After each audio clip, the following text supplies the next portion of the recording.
Hola a todos, mi nombre es Juan Goncalves, soy ingeniero eléctrico, egresado de la Universidad de Simón Bolívar, Corte 05, y bueno, por parte del equipo de Alum USB, para conversar en el día de hoy con el doctor Daniel Lucani, como parte de nuestro episodio de Conversando con USBistas. Dani, Daniel es cohorte 99, se graduó como ingeniero electrónico de la Simón Bolívar eh, y prosiguió en su vida académica para seguir en la universidad, para hacer su maestría en electrónica también. Luego avanza a Estados Unidos, donde se graduó como doctor en el MIT, o también conocido como el Massachusetts Institute of Technology, donde consiguió su doctorado en electricidad.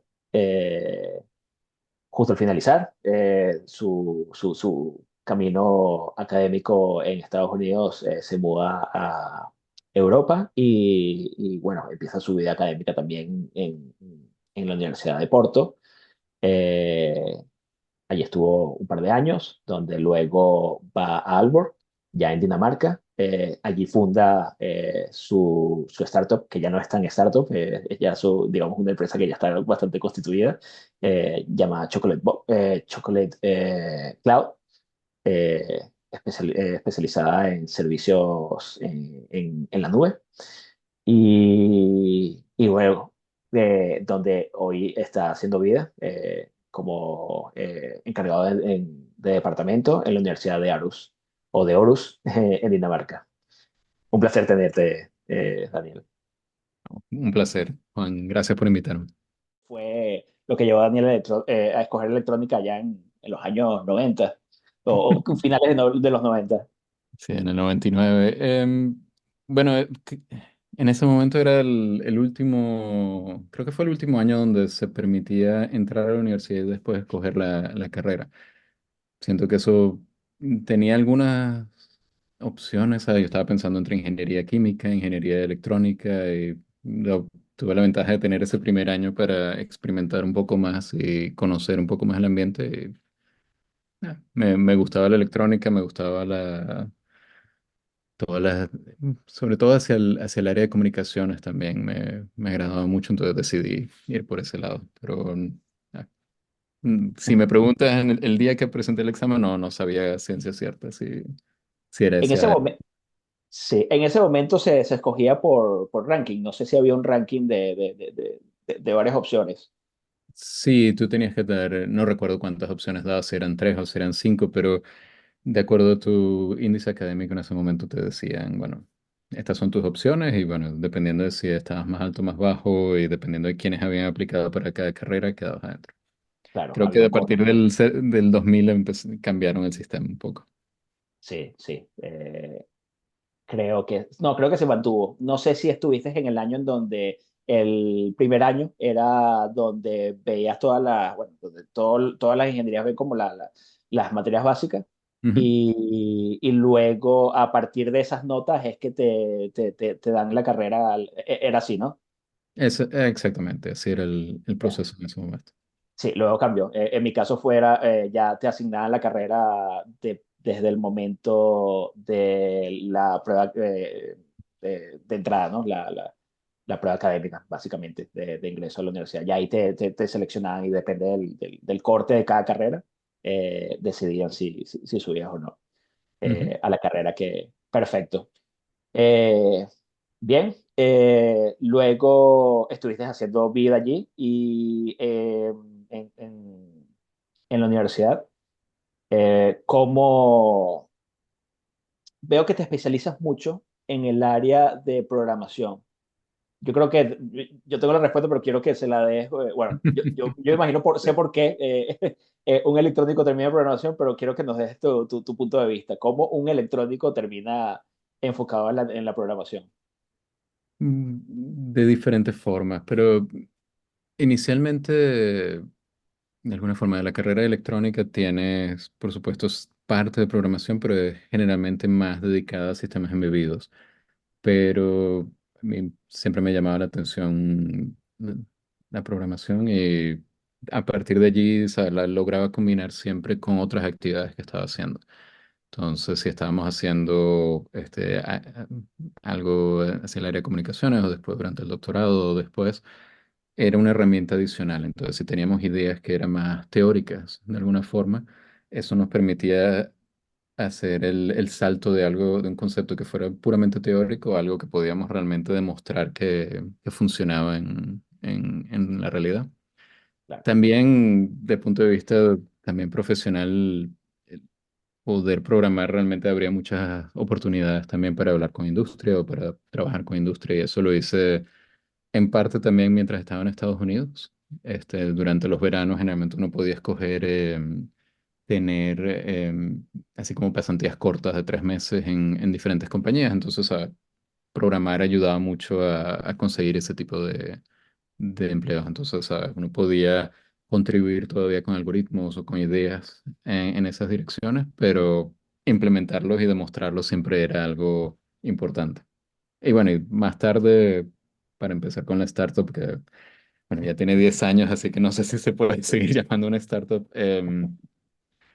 Saber programar y saber de sistemas de esa forma abría mucho camino, pues, y permitía realmente que pudiésemos hablar con otras compañías. También, posteriormente, también poder contratar a gente que supiera el tema, entonces te daba esa capacidad de crear puentes con otras personas. sí, hablar el mismo idioma Ujú. con respecto a lo que se está haciendo en el área de programación. Sí. Sin embargo, veo que eso es algo que, y aquí me corrige, es algo que descubriste después, ya que hiciste tu maestría en electrónica. Yo no sé si ya tenías tu vena de, te gustaba la parte de la programación o te Ujú. gustaba más Sí, la sí, sí. parte del hardware. Me gustaba la combinación y Ok, sigue aún con algunas de las cosas que hacemos en nuestro grupo, en mi grupo de investigación. Seguimos teniendo esa vena de que, bueno, hacemos cosas teóricas, pero demostramos con software y con hardware en algunos casos. Entonces, ¿sabes? Siempre hay esas combinaciones. A mí me gusta estar entre todas ellas. Entonces, l- sí, la parte electrónica para la maestría la continué porque seguía interesándome el área de comunicaciones y seguía interesándome esa área. Entonces, ¿sabes? Quería especializarme más en esa dirección. Pero en el interín también estaba este, en parte como ayudante académico, pero también como consultor para algunas compañías y haciendo software para ellos en diferentes niveles. Algunas veces sistemas embebidos, en otros casos, bueno, de otro tipo de software. claro, entiendo, entiendo. ¿Cómo llega Daniel a el MIT? ¿Cómo fue ese proceso? Eh, Ese proceso fue bastante interesante. La verdad es que cuando terminé la carrera no tenía un plan claro.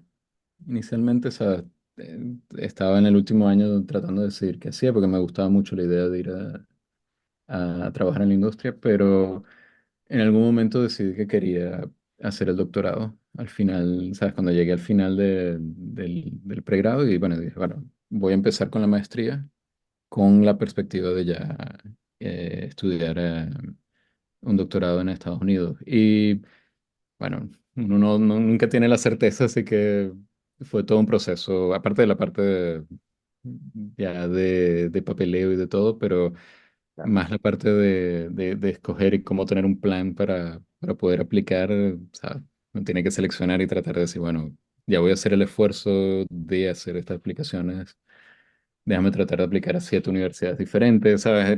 Es todo un proceso claro, que, claro, tomaba tiempo, pero tenía así como que, bueno, mi universidad ideal, que era el MIT, por supuesto, pero claro. también apliqué a varias otras universidades en ese momento.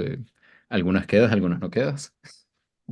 Pero tuve la dicha de que, bueno, que el MIT me escogió y escogió temprano y claro, me dieron la oportunidad de unirme con una beca de estudio. Entonces, trabajaba como ayudante académico, ayudante de investigación para un grupo y eso permitía pagar o sea, la matrícula, que no es poca cosa en Estados Unidos, y también pagaba tu salario mensual, que no, tampoco era una cosa muy grande, pero era suficiente para poder alquilar o sea, un piso, poder vivir y estar allá. Mantenerte, claro. Sí.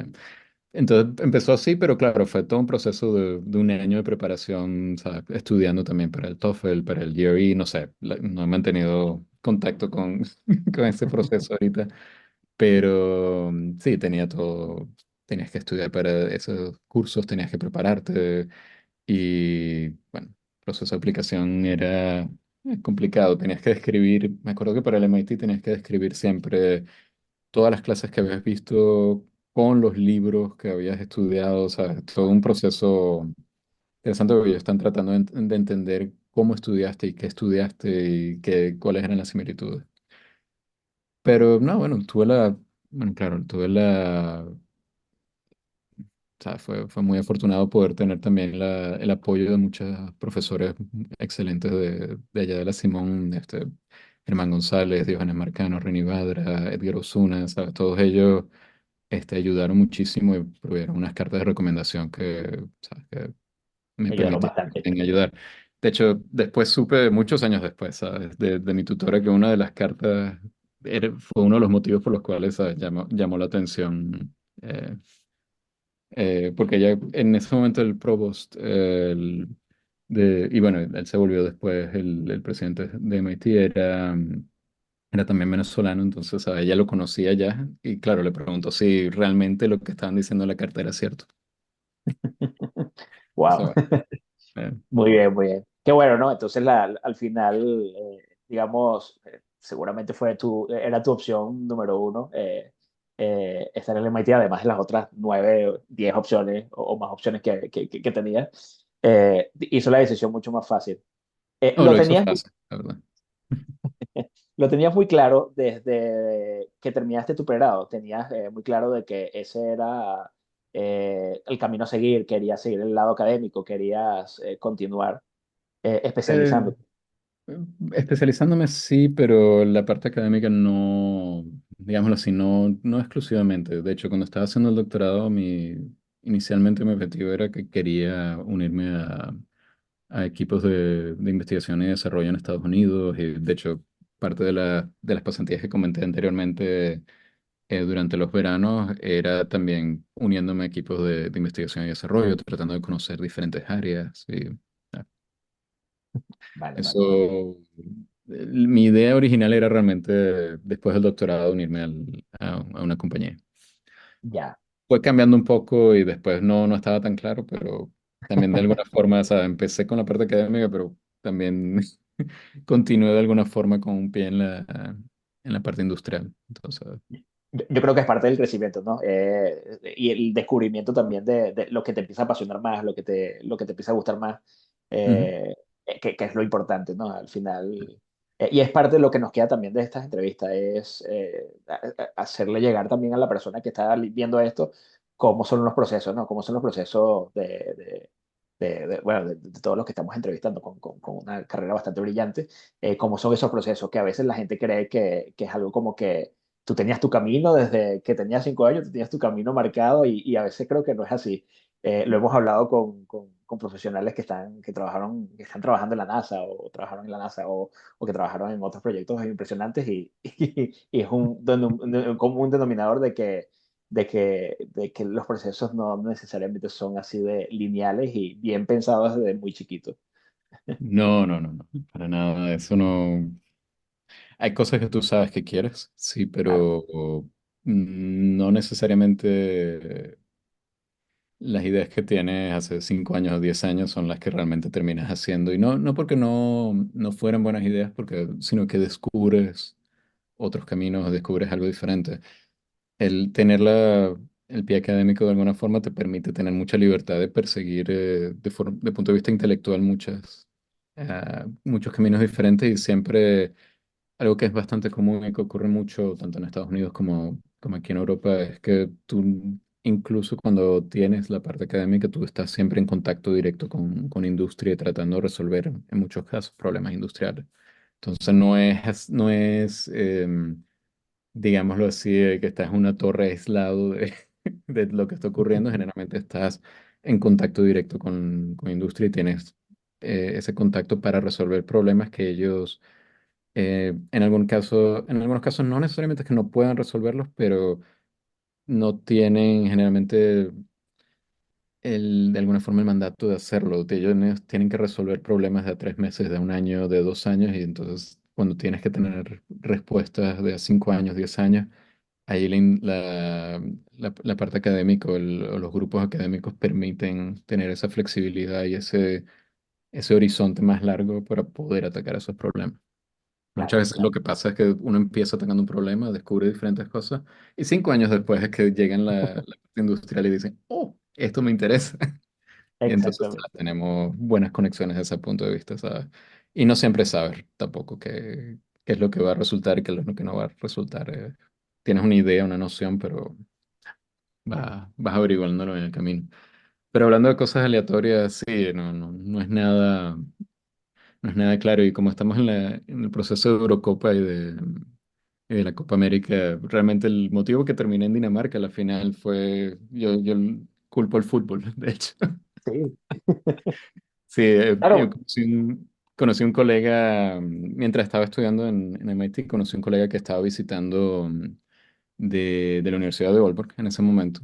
Y bueno, o sea, estábamos trabajando juntos y todo, pero él era ya profesor allá en Aalborg, pero, ¿sabes? Es un personaje bastante interesante él. Y cuando estábamos en una de las cenas así de grupos, etcétera, empezamos no sé por qué motivo, empezamos a hablar de fútbol y más nadie estaba entendiendo qué era lo que estábamos hablando y empezamos con un desafío de querer nombrar a todos los campeones de la Copa del Mundo desde que inició. Y desde a el la final, Uruguay. entre los dos lo logramos hacer, uno solo no lo hubiese podido hacer, pero y a partir Sí, de ahí nos conectamos bien y todavía, ¿sabes? Por muchos años trabajamos en cooperación y todavía de vez en cuando hacemos cosas juntos. Él se mudó para Alemania en este momento, ya, pero ya. ah, Bueno, está relativamente cerca. relativamente cerca, sí. Uno dice relativamente cerca, pero a veces uno tarda tiempo en hacer conexiones, incluso cuando tienes amigos que están en el mismo continente. El continente no es tan grande, pero a veces cuando te das cuenta, oye, tengo como 2 años que no lo veo, o más. Pasa frecuentemente, pasa con, Sí, sí, pasa con frecuencia, sí. sí. A veces que Perfecto. estás en la misma ciudad todavía pasan 3 meses y no lo ves. Eso también pasa. Pasa Es una totalmente. vida un poco diferente, sí. Sí. Regresamos otra vez a Estados Unidos y quiero que nos cuente cómo fue el hacer vida académica en el MIT. ¿Cómo lo comparas? ¿Cómo fue el impacto? ¿Cómo lo viviste?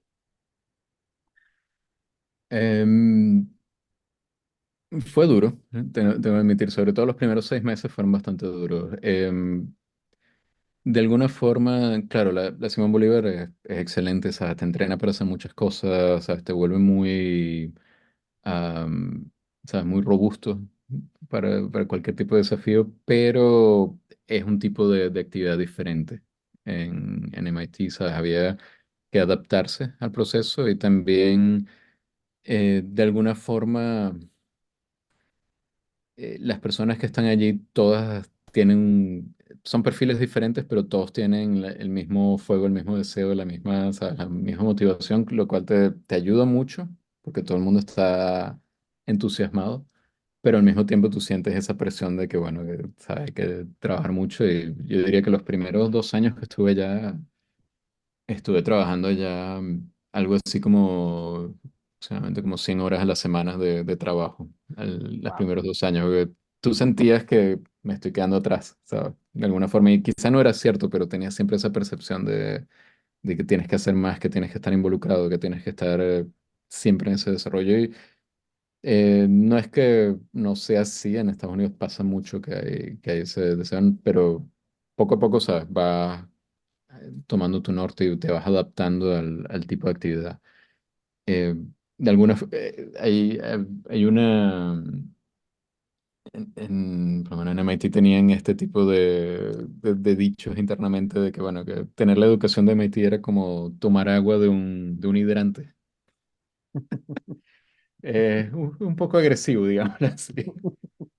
Pero no, Era, era súper, realmente muy, muy agradable después de que te acostumbrabas al proceso. Claro, el cambio de hablar y de tomar clases puramente en español, a pesar de que leyeras libros en inglés y ya pudieses hablar inglés bien, hacer el cambio de tomar clases en inglés ¿sabes? Durante los días, estar trabajando continuamente en inglés las primeras 3 semanas, yo recuerdo siempre regresar a casa con dolor de cabeza después de eso y también te acostumbras a que hay diferentes acentos en inglés y, ¿sabes? Tienes una población bastante diversa en MIT, cada uno ¿sabes? Que entiende bien inglés, escribe bien inglés, pero a veces consigues acentos realmente fuertes y bueno, adaptarse a eso también era interesante, pues después de un tiempo ya era natural de alguna forma, pero al principio, sobre todo si tenías un profesor que estaba tratando de dar clase y no lo entendías, Era difícil. No, era lo difícil. entiendo. Es que en el inglés, a ver, es todo un universo. Tienes los acentos primero, los acentos de la gente que es angloparlante y tienes además los acentos de la gente que no es angloparlante. Ujú. Y todos, y a ver, y en una universidad como esa que internacional al 100% debe ser, te lo vas a conseguir todo. Imagino que Ujú. ahí el oído se afinó. Eso sí, sí, sí, y ahorita ya puedes no siempre, pero muchas veces puedes reconocer más o menos de qué país la persona viene dependiendo del tipo de acento que tenga. No, no es 100% seguro, pero ya sabes diferenciar bastante bien, incluso por el tipo de acento típico, digámoslo así. Hay gente que realmente no tiene acento a pesar de que el inglés es su segundo idioma, lo hace bastante interesante, pues. ¿Comiste frasencillas? Francesiña, sí, sí, sí, eso se come bastante, pero claro, tienes que saber los lugares buenos en Ah, Porto. también. No, los que van todos los turistas, No, sino no, que no, en general son buenas, pero son si buenas. comes hay un restaurantico pequeño hacia el norte de la ciudad que se llama Yuco. Ok, Excelente. Es pequeño el local, pero realmente si quieres comer las francesiñas allá era el sitio. la verdadera. La que le No pone sé si bastante salsa verdadera, con pero la era papa. buena. Buenísimo. Perfecto. Te mudaste a Dinamarca con Ujú, la familia y ahí comenzaste, bueno, una nueva etapa de la vida académica, creo que muy positiva. Y allí nació Chocolate Cloud. ujú. Cuéntanos un poco de qué va Chocolate Cloud. Daniel. Con gusto. Sí, Chocolate Cloud la empezamos en el 2014. Realmente los miembros fundadores originalmente eran una de las profesoras de MIT, este colega del fútbol que ahorita está en Dresden y yo empezamos, ya teníamos algunas ideas, algunos conceptos y deseos de convertir esos conceptos en una compañía ya desde hace unos años. Y en ese momento tuvimos la oportunidad de, de hacer una propuesta. Aquí en Dinamarca, ahorita ya no, ya tiene un proceso diferente, pero solían tener 4 incubadoras grandes que tenían fondos para iniciar compañías. Y bueno, empezamos en ese proceso de, bueno, vamos a tratar de crear el plan de negocio, ¿sabes cómo es que vamos a hacer? Y claro, nuestro enfoque en ese momento inicialmente era más de venta de tecnología directa a otras compañías que quisiesen hacer almacenamiento de datos de forma, ¿sabes? Confiable. Bueno, ya estamos empezando un área más técnica, pero no sé si conoces los sistemas RAID. eh, eh, bueno, no importa. Es como crear redundancia. Tú puedes crear redundancia haciendo copias, de alguna forma, de los datos. Hay formas más eficientes de hacerlo, pero claro, siempre hay ¿sabes? Algo que tienes que dar en función de ese beneficio. O sea, puedes cortar la cantidad de datos que tienes que almacenar teniendo la misma confiabilidad, pero hay un poco más de transferencia de datos que tiene que ocurrir en caso de que hayan pérdidas de algunos discos o de nodos dentro de tu red. Entonces, bueno, teníamos una solución que permitía hacer eso. Y bueno, empezamos con la compañía inicialmente con ese deseo y claro, fuimos a TechCrunch en San Francisco, estábamos movidos, también conseguimos de Berlín un inversionista que quería también, que estaba interesado en el área. Entonces, ¿sabes? Empezamos a contratar gente en el equipo, ¿sabes? Empezamos a movernos en esa dirección. Claro, poco a poco, ¿sabes? Sí, estuvimos incluso con compañías grandes en Estados Unidos a punto de firmar acuerdos y licencias por, ¿sabes? Unas buenas cantidades. Estuvimos en algún momento a punto de ser comprados por una compañía en Estados Unidos. También los primeros 2 años fueron bastante interesantes. Pero después, o sea, hubo cambio de ellos, cambiaron su CEO, CTO, o sea, toda la gente, así que ese negocio se cayó a la mitad. Y Ya, en algún momento, o sea, decidimos que, bueno, eran más, a pesar de que habíamos logrado vender algunas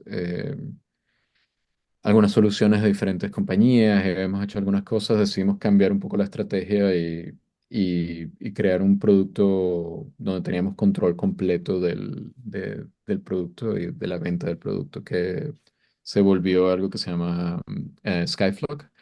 Y básicamente es un mecanismo donde tú puedes tener almacenamiento de datos muy seguro en las nubes, pero donde primero que nada haces encriptado los datos, después tenemos una técnica para mezclar los datos nuevamente y dividirlos, y entonces ponemos los datos en muchas nubes. Si alguna de ellas se daña, se pierde, se quema el centro de datos, tú todavía vas a tener acceso a los datos y cada uno de los centros individuales no puede tener acceso a la información. Entonces tenemos un sistema de privacidad y de seguridad adicional. Y bueno, eso son cosas que usan diferentes, desde partidos políticos aquí en Dinamarca, contadores, abogados, ¿sabes? Tenemos una serie de clientes que están utilizando el producto y ahorita estamos a punto de tener una nueva versión donde no tenemos digámoslo así, no tenemos todo el control, sino que estamos proveyendo acceso directamente al backend de nuestro sistema y funciona como un a, almacenamiento de datos tipo Object Storage. Entonces, sabes que puedes poner tus datos, puedes tener control, pero claro, nosotros proveemos la capacidad de distribuir los datos de forma agregada a algo así como 100 localizaciones a nivel mundial y wow, el plan en diciembre es que se pueda hacer para más de 200. Entonces, wow, permitimos hacer también migración sin tener que perder acceso a los datos, ¿sabes? Pues continuar hacer una migración manteniendo tu servicio de forma interrumpida, ¿sabes? Tiene una serie de ventajas técnicas, pero que ayudan a compañías a hacerlo. Entonces, estamos en ese proceso, estamos buscando más clientes para esa dirección. claro, claro. ¿No? Yo, solo para Historia quedarme, bueno, larga, pero no, no, no, hay altos y perfecto. bajos en todo este proceso, ¿sabes? Hay momentos en donde tienes 12 personas en la compañía, en otro momento tienes 4, ¿sabes? Durante 10 años las cosas han cambiado en diferentes momentos. Eh, Esa filosofía de guardarlo en muchos sitios, en muchas nubes, ¿con qué fin? ¿Cuál sería el fin? ¿Es por seguridad? En parte seguridad porque no quieres que ninguna nube tenga tu información, parte es eso, pero la otra parte tiene que ver con confiabilidad. Si tienes, a pesar de que la nube es bastante confiable, tienes tiempos donde la nube no va a estar disponible. Eso es primera parte. Segunda parte, hay casos, y hemos tenido casos de nuestros proveedores, por lo menos hace 2 años, por lo menos hubo un proveedor que un centro de datos completo se quemó en Francia. Mucha gente perdió datos en ese momento. Nosotros, claro, nuestros clientes no fueron afectados porque nosotros cuando hacemos parte de nuestro proceso, guardamos de forma muy eficiente factores de redundancia adicional. Entonces, al hacer eso, o sea, se quema uno, todavía tenemos datos con los cuales se puede recuperar la información. Eh, es un poco, de alguna forma, o sea, utilizamos ciertos mecanismos matemáticos para poder hacer ese tipo de recuperación. Ok, ok. Veo La que diferencia es que usamos una nueva generación de ese tipo de códigos de corrección de pérdidas, se llaman, ya, ya, erasure codes. muy interesante. Veo que también hablan sobre, estuve investigando un poco sobre linear coding, parte de la tecnología, imagino, o parte de lo que, si nos puedes explicar un poco más de eso, sobre de qué trata. Eh, bueno, la parte académica sería, o sea, tienes códigos lineares para corrección y la forma más sencilla de verlos es que estás haciendo combinaciones lineales de datos. La forma más sencilla de verla es que estás jugando, no sé si has visto en Facebook o sea, hace algún tiempo estos juegos de, bueno, si tienes una banana, una manzana, etcétera, y, y estás sumando cuáles son los valores y estás tratando de recuperar. Sí, sí. Bueno, estás tratando de hacer ese tipo de proceso. Lo que podemos hacer nosotros es generar de forma avanzada esas combinaciones y no generamos, o sea, solamente el número básico, sino que podemos generar grupos adicionales. Entonces, siempre y cuando tengas suficientes de estas combinaciones lineales, puedes recuperar los datos, puedes invertir la matriz y volver. Claro, hay detalles técnicos, ¿sabes? Utilizamos campos finitos o campos de Galois para hacer las operaciones. ¿Sabes? Para que no se expanda, o sea, no puedes utilizar enteros eh, o de estos números de precisión de floats, porque tendrías que tener o distorsión de los datos o crecer la cantidad de datos cuando lo haces. Entonces, cuando usas campos finitos puedes tener ese tipo de control. Em, no importa, es una cuestión técnica, pero la parte de hacer las combinaciones es lo que te permite crear. Y la técnica que utilizamos es que nos permite hacer las combinaciones lineales de forma aleatoria. Y eso nos da muchas opciones y indirectamente también sirve como muy sencillo, pero también como un mecanismo adicional de encriptado. Se llama un Hill cipher, pero es un detalle técnico. No, no pasa nada. No, no, Perfecto. no lo utilizaríamos solamente, o sea, siempre utilizamos encriptado tradicional de AES-256 y otras cosas para proteger los datos antes de hacer ese proceso. Pero una vez que haces ese proceso, si alguien trata de entrar, tiene primero que convencer a otro número de nubes, recuperar los datos, deshacer esa parte y entonces atacar el encriptado tradicional. Imagínate. Digamos que el aspecto de seguridad, tanto si algo físico se daña en donde está almacenado, Mm. o si hay alguien que está queriendo acceder a la información, o sea, por ambas cosas están cubiertos. Creo que es Ujú. una... Sí, puedes establecer un balance de cuánto quieres proteger, contra cuántas pérdidas simultáneas quieres proteger y, ¿sabes? Cuánto quieres pagar también. Claro, Claro, claro. hay ciertas ventajas de que, o sea, no todas las nubes son hechas iguales. Hay unas de mayor calidad, menor calidad, unas de mayor costo para el almacenamiento de los datos, unas con mayor costo para acceder a los datos. Entonces, tener múltiples nubes te permite establecer mejores balances. Puedes utilizar nubes de alta confiabilidad y tratar de acceder siempre a las más económicas, por lo menos desde el punto de vista de download. Entonces, te permite tener mejores precios y mejores ofertas para los clientes. Buenísimo. Ujú, Daniel, cuéntanos un poco sobre luego tu vida en la Universidad de ujú. Aalborg y consecuentemente en Aarhus. No sé si la pronuncié bien. Pero, Como te digo, las dos A son como una O sorprendida aquí, así que no. ok, la Horus. Horus. Entonces, qué tal ese cambio? Eh, Bien interesante, ¿sabes? O sea, las dos universidades tienen características diferentes, por supuesto, pero son universidades que tienen, ¿sabes? Equipos de excelentes desde el punto de vista de investigación, ¿sabes? Claro, diferentes enfoques, ¿sabes? La Universidad de Aalborg, de punto de vista de la parte de electrónica, comunicaciones, etcétera, mucho más establecida.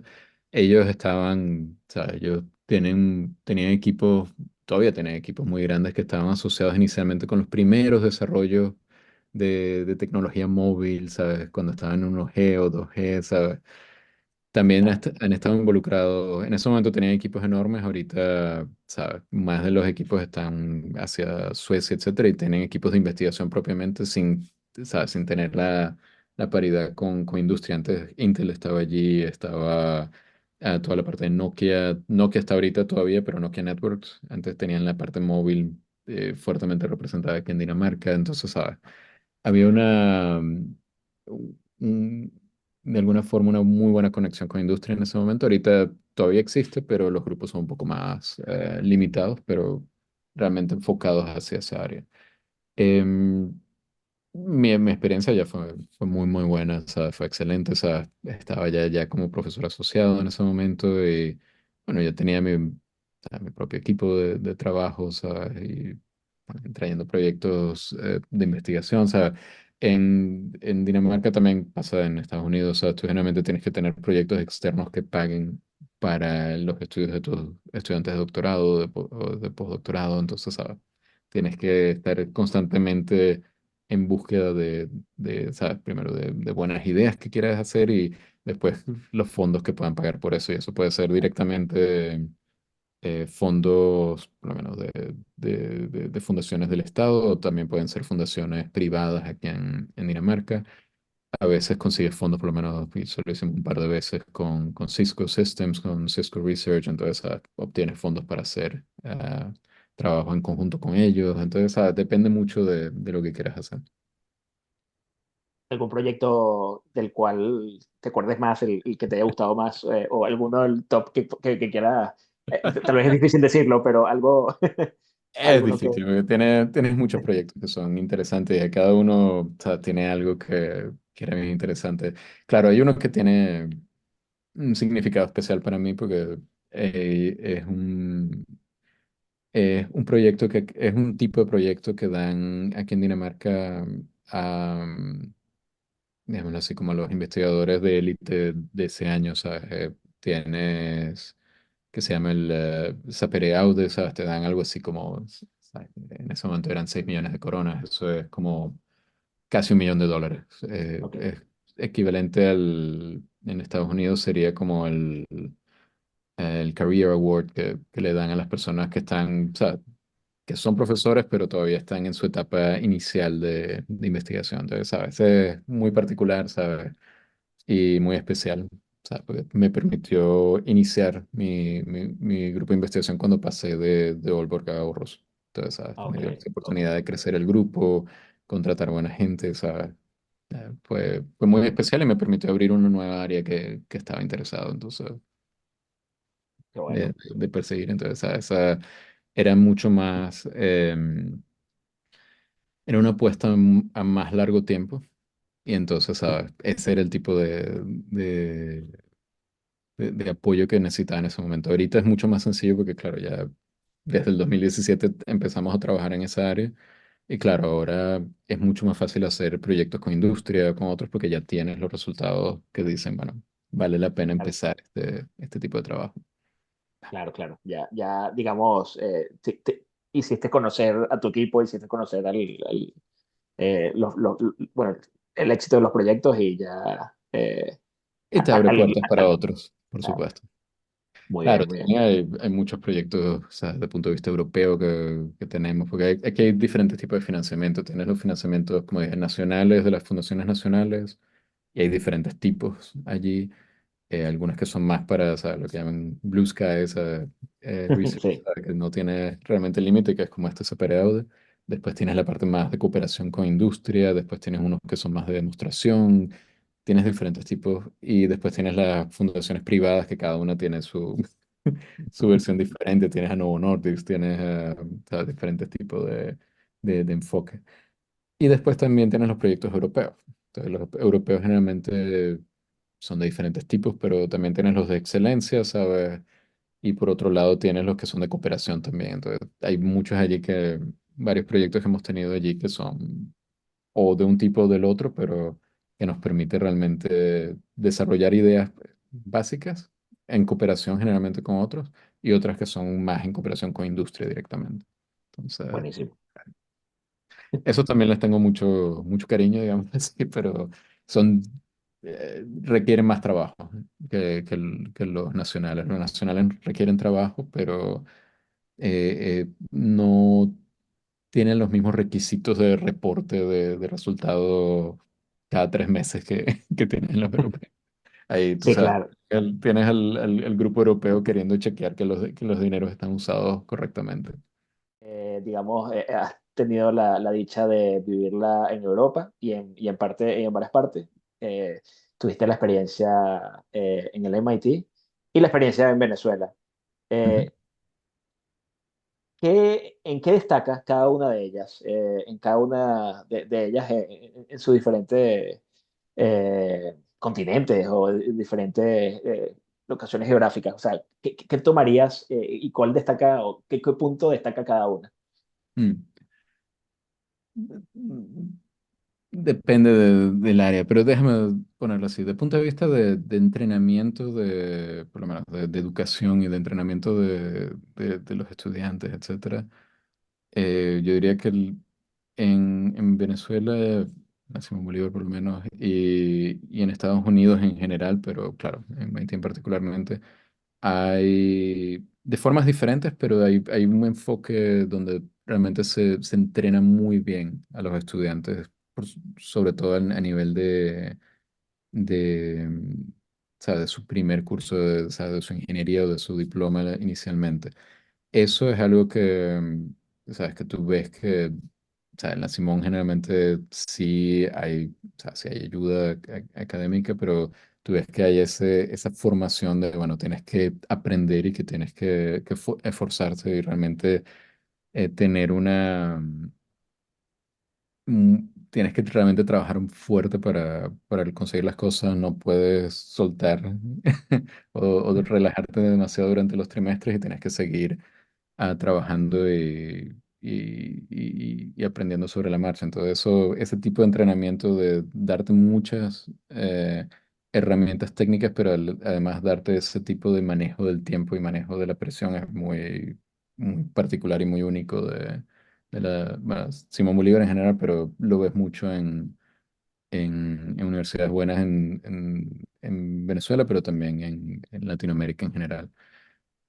En Estados Unidos es un poco diferente, ¿sabes? Porque también hay esa formación y sí, en particular en MIT es conocido por presionar mucho a los estudiantes a nivel de pregrado también, pero hay muchos más recursos que se le da a los estudiantes, por lo menos si tú estudias una de las clases básicas, generalmente sí, tienes el profesor dando al parte o sea, del curso, pero también tienes otros profesores también dando partes un poco más prácticas y después tienes a los estudiantes de doctorado que son contratados específicamente para dar y resolver problemas con los estudiantes. Entonces, ¿sabes? Tienes mucho tiempo dedicado para esos estudiantes y también tienes algo que es bastante único en Estados Unidos es que tienes semanalmente que hacer tareas, básicamente. O sea, te dan tareas Wow. semanales para todos los cursos que tienes que estar entregando continuamente, que son revisados por los estudiantes de doctorado. O sea, eh, a mí también me tocó hacer esa parte. Y tú trabajas bastante como estudiante de doctorado, te toca trabajar mucho haciendo esas correcciones, haciendo todas las revisiones, proveyendo feedback a los estudiantes, pero tú ves que hay un trabajo muy fuerte en realmente entrenar a esos estudiantes y mantener ese trabajo continuo. Algo que tú ves un poco más o sea, en Dinamarca, pero también lo ves en Portugal, es que el tipo de entrenamiento para la gente de pregrado es un poco más suave de alguna forma, es más la CFA. De alguna forma los dejas este, hacer las cosas que ellos tienen que hacer. Sí, pones algunas tareas, pero generalmente se espera es una sola evaluación final del curso, ¿sabes? No hay, ¿sabes? Quizzes intermedios, no hay exámenes a medio camino o dos o tres exámenes, ¿sabes? Generalmente es un solo examen al final y ya. Entonces, ¿sabes? El tipo de la forma en que los estudiantes tienden, o sea, no son guiados de la misma forma para estudiar y para prepararse para los exámenes. También hay muchos exámenes orales aquí, que es bastante peculiar. Ah, No, no caramba. en Portugal, pero sí Sí, en hacia Dinamarca. la parte norte de Europa tienden a haber bastantes exámenes orales. Entonces es Ok. bastante peculiar. Tienes 20 minutos con el profesor donde te hacen cantidad de preguntas, Wow. ¿sabes? Tiene que ver un poco más no solamente de las cosas que sabes, sino cómo, ¿sabes? Cómo manejas tu estrés y cómo manejas el tiempo. Entonces, son experiencias diferentes, digámoslo así. Sí. Eso por el lado. Perspectivas. La parte de investigación, claro, si tú ves la forma en que hacen investigación en Estados Unidos y la cantidad de actividades de ellos, sobre todo si están en las universidades de tope, realmente, ¿sabes? Inspira mucho. Tú estás allí, y tú puedes estar trabajando las 100 horas a la semana, 80 horas a la semana y casi no lo sientes, estás, ¿sabes? 100% Claro, estás encendido. constante. No, estás encendido porque, ¿sabes? Hay variedad de cosas. Estás trabajando muy, muy fuerte, pero también tienes actividades que están ocurriendo, ¿sabes? Tienes industria que está visitando, estás haciendo esto, estás haciendo lo otro. Puedes ir a la charla también, un intermedio, puedes ir a un almuerzo donde básicamente tienen comida para que tú vayas a escuchar a un profesor que va a discutir algo diferente que viene de otra universidad. Entonces, ¿sabes? Siempre estás en ese proceso de nutrir tu mente y de nutrir tu perspectiva. Entonces, es único en ese sentido. Eh, si lo ves más hacia la parte europea, la parte de investigación es muy buena, pero hay un poco más, es un poco más tranquilo, es un poco más centrado y bueno, es simplemente diferente. La gente también tiene un tipo de vida, si está más hacia el norte de Europa, que es más, punto de vista más estructurado de alguna forma. La gente sabe que tiene que trabajar en equipo, por lo menos es típico de los colegas de trabajar de 8 a 4 por ejemplo.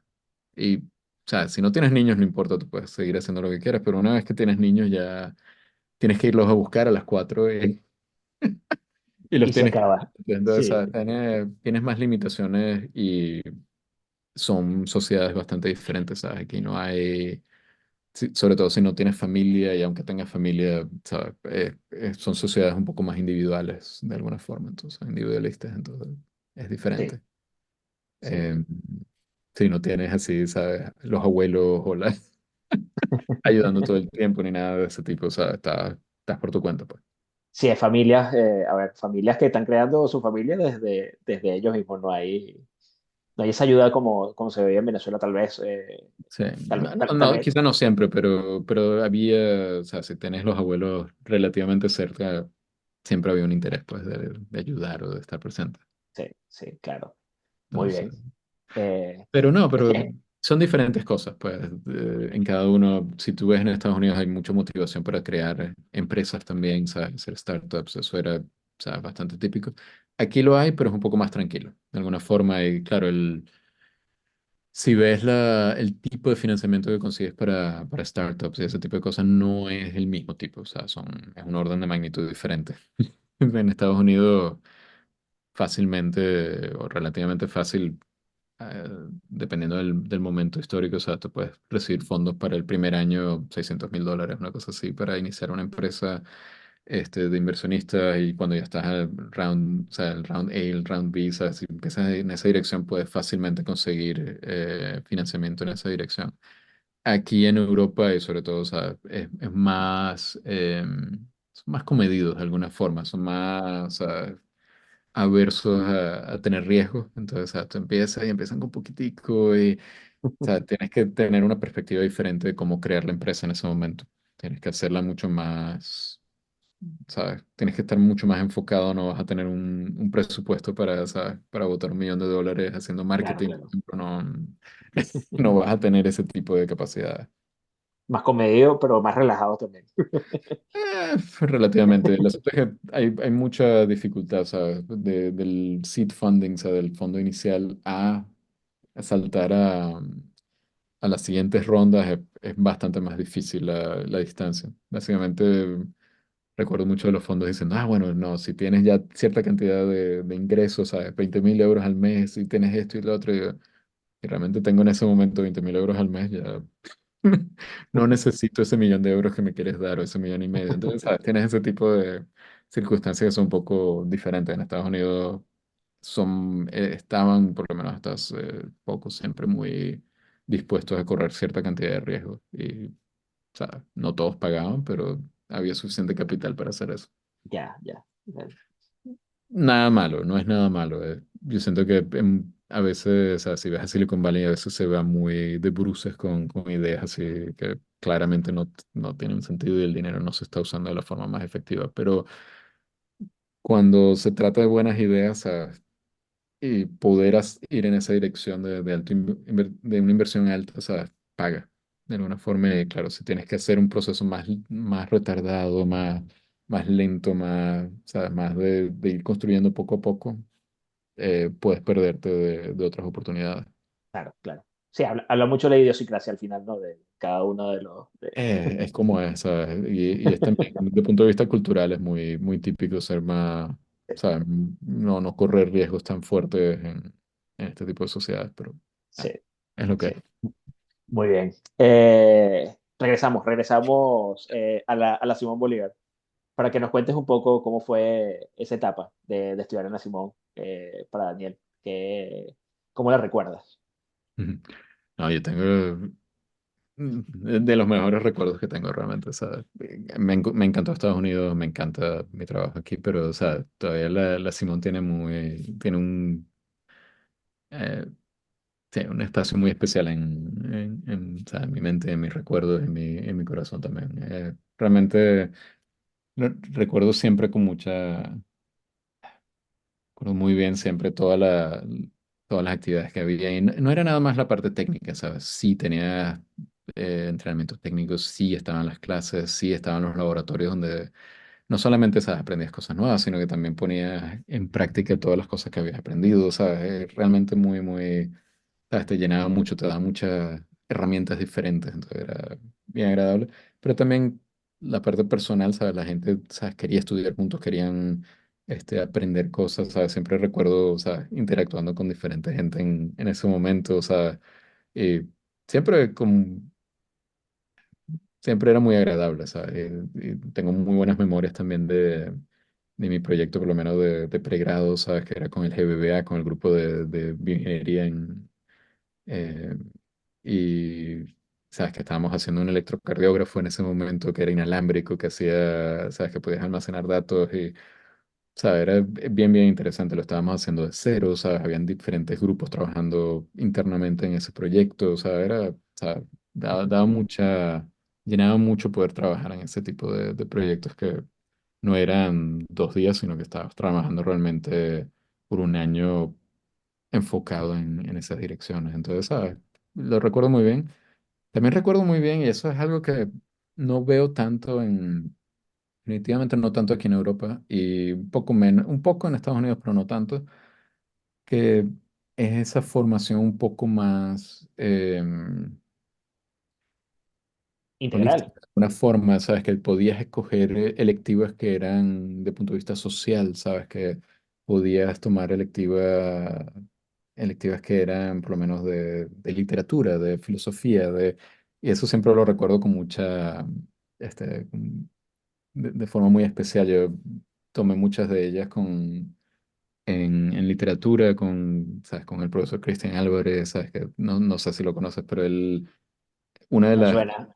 típicas era ¿cómo se llamaba la clase? Era grandes temas de la literatura universal, libros de caballería, ¿sabes? Esa era una clase espectacular, realmente muy, muy agradable. Y él también tuvo otras clases, que sí, de Mariano Piconzalas, que sí, del Quijote, ¿sabes? Él tenía de esas clases, y las 4 clases que él daba yo las tomé porque era realmente una experiencia muy, muy agradable. Sí. Em, Y sobre todo diferente, ¿no? Porque digamos que te traslada, es como tu momento de relajarte, ¿no? De ver siempre lo mismo, números, números, números, y vas como que a tu clase de vamos a ver algo distinto, vamos a despejar un poco la de pensar mente. algo diferente. Sí, Algo que me encantaba mucho era que podías escribir y el tipo de estrategias allí, ¿sabes? Diferentes clases, diferentes cosas, pero me gustaban mucho las clases donde tenías que hacer ensayos y tenías que escribir, ¿sabes? Sea filosofía o sea de esto. Y, ¿sabes? No sé si lo sabes, pero la universidad tenía un premio llamado Segundo Serrano Poncela. no eh, lo sabía. no sé si todavía lo tienen, pero en ese momento lo tenían para todos los cursos, los profesores podían meter los ensayos finales de los estudiantes para ser evaluados por un comité más grande, y daban un premio anualmente a eso. Entonces, ¿sabes? Era bien agradable. Eh, sí, un par de un par de años que me lo gané en ese momento. O sea, a mí me gustaba mucho escribir en ese momento. Vale. Buenísimo, buenísimo. Perfecto. Además de electrónico, programador, además muy bueno en eso, muy bueno también en la parte de escritura. Está Diferentes. bien. ¿No? Yo no los veo desconectados. Si puedes escribir bien, puedes. pensar bien, entonces, ah, Cierto. o viceversa. Preguntas cortas sobre la universidad. Vamos con Ujú. con esta fase. A ver, Daniel, materia favorita de tu Uh, pregrado. am, Buena pregunta. Depende, ¿pregrado o maestría en la Simón? Vamos a pregrado. Pregrado, parte técnica, la clase de comunicaciones de Germán González. Excelente. Muy bien. Y en el Sistema de posgrado, comunicaciones. sistema de De posgrado hubo un par que me encantaban. Había un curso que era el curso de antenas de Diógenes Marcano, eso me gustó mucho. Y bueno, esta no lo puedo ver como una sola clase, pero las tres clases de procesamiento de señales también de Germán eran realmente espectaculares. Las disfruté mucho. materia más retadora. Una buena pregunta. Em, Buena pregunta, ¿no?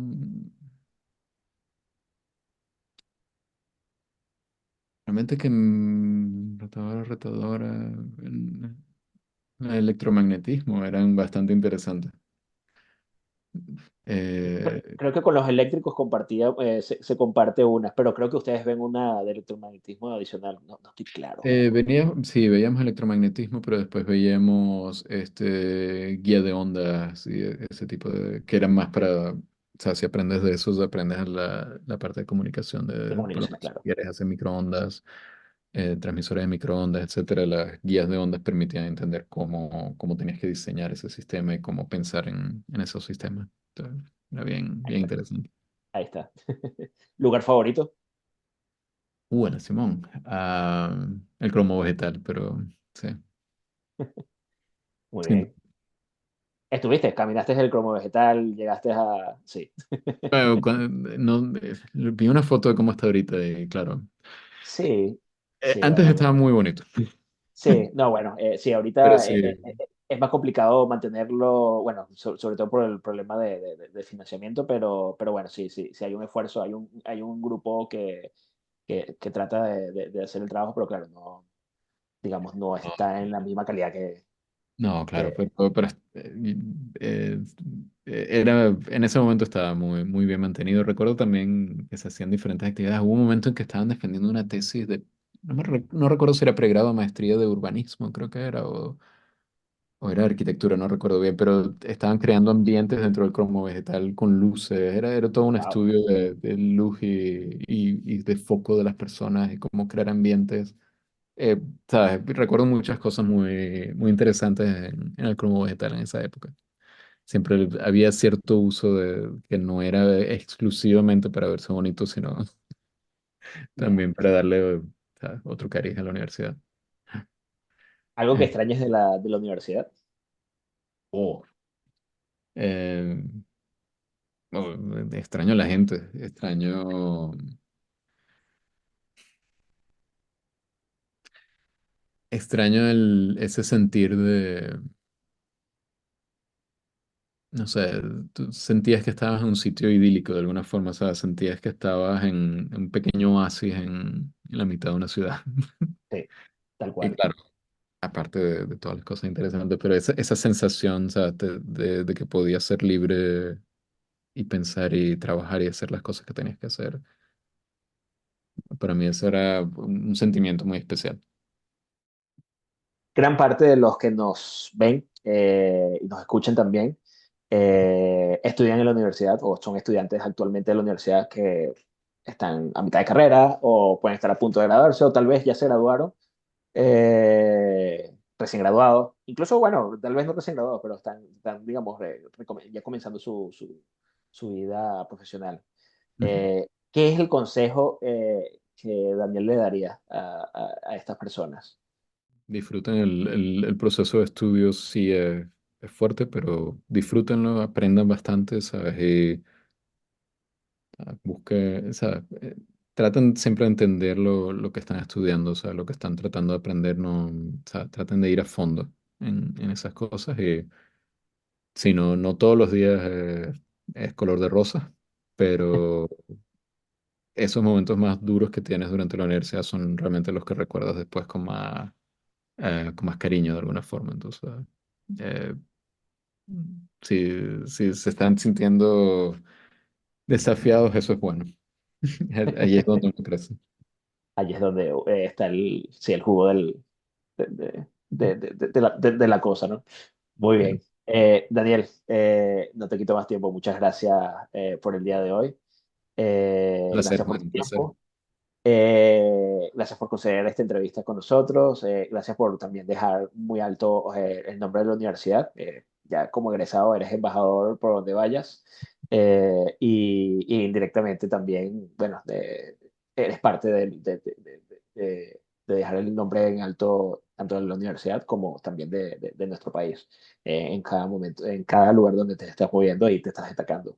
Y bueno, agradecerte también por dejar en alto tanto tú la universidad bueno, como nosotros como venezolanos. No, no. Gracias y gracias por por las bonitas palabras, pero trataré sí, trataré de seguir con eso. Pero es siempre un placer hablar con ¿sabes? Coterráneos y con gente de la Simón otra vez. Claro que sí. Y esta es Y una muchas manera gracias por la invitación, realmente lo aprecio mucho y, ¿sabes? no, no, el placer es de nosotros. Y bueno, y esta es una forma de conectarnos, ¿no? Es parte fundamental de nuestra misión.